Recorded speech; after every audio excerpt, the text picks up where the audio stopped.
All right, Shalom. First and foremost, I want to give all praise, glory, and honor unto Yahweh, Ba'ashem, Yahushai, Ba'ashem, HaKakodash, and double honors unto the elders and apostles of GMS Great Millstone, and a sincere Shalom to Yakim bringing out this word in diligence and in truth.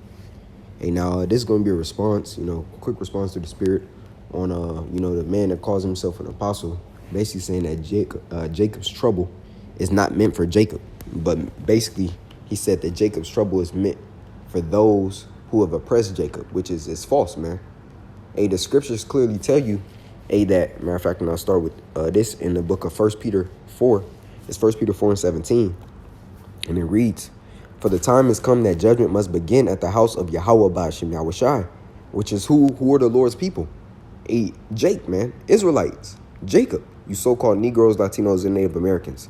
So judgment must first begin at the house of the Most High, man.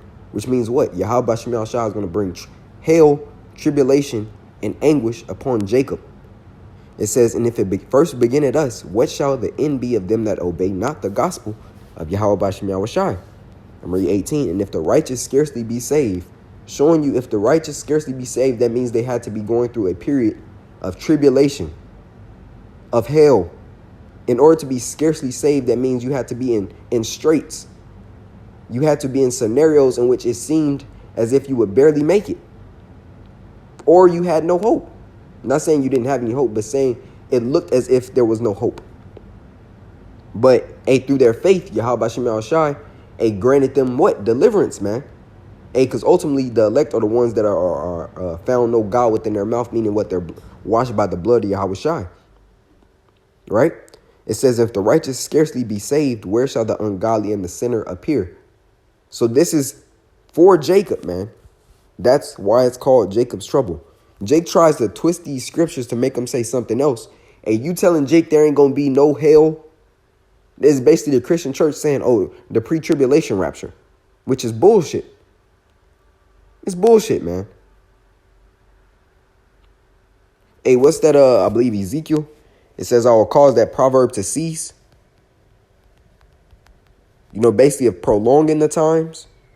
That's what he's doing too. By saying, you ain't gonna have to go through this. It's probably it's like Ezekiel 12 and 25. It says, 24, "For there shall be no more any vain visions, nor flattering divination within the house of Israel. For I am the Lord, I will speak, and the word that I shall speak shall come to pass." Right, meaning what? Jacob's trouble is going to come, man. If you're looking and paying attention to the times that we're in, you're seeing what? Famine on the rise. You're seeing economic instability, which is ultimately going to cause what? A hyperinflation, a super recession. You see the love of many waxing cold. You see Yahweh Ba'ashem Yahushai bringing forth hell throughout using the weather. You're seeing all these different tumults, all these different ways of chaos ensuing. You seeing division within households. We can go on and on, man. Pestilence. You seeing all these things, but then you're telling Jake, you ain't got nothing to worry about. Yes, you do. Yes, you do. Because he that endureth unto the end, the same shall be saved. Meaning what? You have to go through what's coming faithfully in order to be saved. Lord willing, be of the elect. It says, "Shall be no more prolonged, for in your days, O rebellious house, will I say the word and will perform it." Meaning what? You got to go through this. You got to go through this, man. Ain't no escaping it. This is the generation in which Yahweh Ba'ashem Yahushai had the prophets write about. So I'm going to read that in Jeremiah 30 and 6 and 7. It says, matter of fact, 6. "Ask ye now and see whether a man does travail with child." So I got to start at 5. "For thus saith the Lord Yahweh, we have heard a voice of trembling, of fear, and not of peace. Ask ye now and see whether a man does travail with child. Wherefore do I see every man with his hands on his loins as a woman in travail. All faces are turned to paleness." Due to what, man? Due to the fear. We're at the beginning of these birth pains, and you telling us, Jake, that Jake don't have to go through or endure. Okay, so what are you building your faith up for? Because Isaiah 58 tells us It's like no, Isaiah 50. Isaiah 33 and 6. And wisdom and knowledge shall be the stability of thy time and the strength of salvation. The fear of the Lord is his treasure. What are you building up your spirit for? For what day? For what days are you building up your spirit for if you don't have to go through no hell? That makes no sense. There would be no need to prepare if there wasn't hell coming. It would be a cakewalk. It would be a cakewalk. Matter of fact, it's a precept in the book of Jeremiah 23, I believe.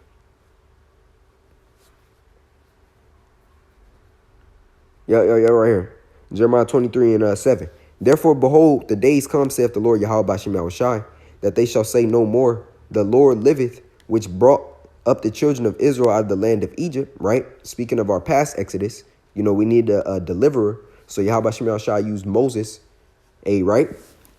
It says, but the Lord Yahweh Bashim Yahushai liveth, was brought up, and which led the seed of Israel out of the north country. Now, going back into the time of Exodus, right? What happened? You had the plagues that hit the Egyptians. Israel was within the land of Goshen, and no plague hit us, man. Well, it's not a nation term anymore. Yahweh Bashim Yahushai is making this personal. It's about individuals, the elect, particularly. The elect and the 1/3. So the plagues are going to destroy the 2/3. And Esau is going to be a sword, a weapon used, to bring forth judgment upon the 2/3. Yeah, that's just one facet of the judgment of Yahweh Bashim Yahushai. You still got pestilence. You still got famine. You still got race riots. You still got civil unrest. You still got all these different, methods of how Yahweh Bashim Yahushai is going to use these scourges to bring judgment upon Jacob. But he's saying this deliverance is going to exceed and overtop the deliverance within the book of Exodus. Why? Because it's going to be a time upon the earth which was never done before, or a time of judgment brought upon the earth which has never exceeded nor met this time, man. Hence Daniel 12 and 1, right? So in order to meet the magnitude of judgments that Yahweh Bashim Yahushai is going to bring forth, that means the salvation is going to be just as greater, man. That's why Wisdom of Solomon 5 and 1 says what it says. They shall be amazed at the strangeness of our salvation. Because it's going to look, that's why Prophet Ezra says, woe is me, It's going to be bodies upon bodies upon bodies, man. And a lot of them is going to be Jake. Right? It says, out of the north country and from all the countries whither I have driven them, and they shall dwell in their own land. So to get back to this in Jeremiah 30, because the Lord is going to exceed his greatness from the Exodus of before to the Exodus of now, which means the judgments, the plagues, and the hell that he put upon the Egyptians back then is going to exceed the judgment, hell, and misery done in these times. Matter of fact, I'm going to grab that in Daniel 12. Daniel 12 at the top. And at that time shall Michael stand up, the great prince, which standeth for the children of thy people. And there shall be a time of trouble, such as never was since there was a nation, even to that same time. Which means what? You have to go through this. And at that time thy people shall be delivered, the elect, every one that shall be found written in the book. Right, so I'm going to go back to Jeremiah 30.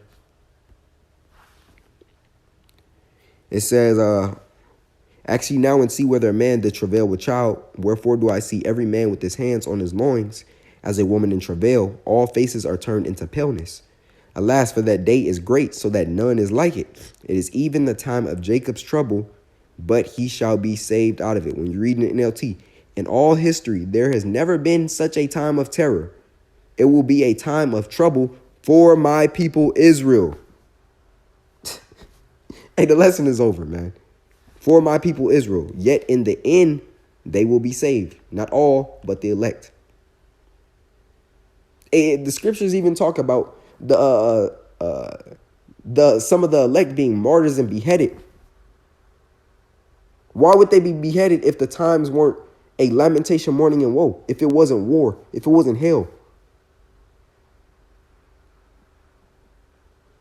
hey, he's leading you right into a burning building. He's leading you into a burning building, man. To say Jacob's trouble is not for Jacob is retarded, really. But it shows you, hey, not every man who picks up a Bible is a prophet, man. You have false prophets and men who are speaking out of the intent of their own heart. You know? It's plain. Jacob's trouble is for Jacob. Of course, the other nations are going to be in hell and straits as well. But this is meant for Jacob, man. Hey, if you are a man of the Lord, does not Jake need this destruction? Look at the state of Jake. Do not these niggas need fire and scourges? To say no, hey, you're going off. Especially understanding the state that our people are supposed to be in. They need a reset, man. These niggas ain't gonna get better until destruction. And if you say otherwise, hey, you clearly cannot see. It just wasn't given. You know, so it's not even a need to continue to go further when even Esau knows Jacob's trouble is for Jake, man. You know, so I just want to bring this lesson to the body. Lord willing, it was edifying. I want to give all praises, glory, and honor unto Yahweh, by Hashem, Yahushai, by Hashem HaRakakodash. A double honors unto the elders and apostles of GMS Great Millstone, and a sincere shalom to Yakim, bringing out this word in diligence and in truth. Shalom.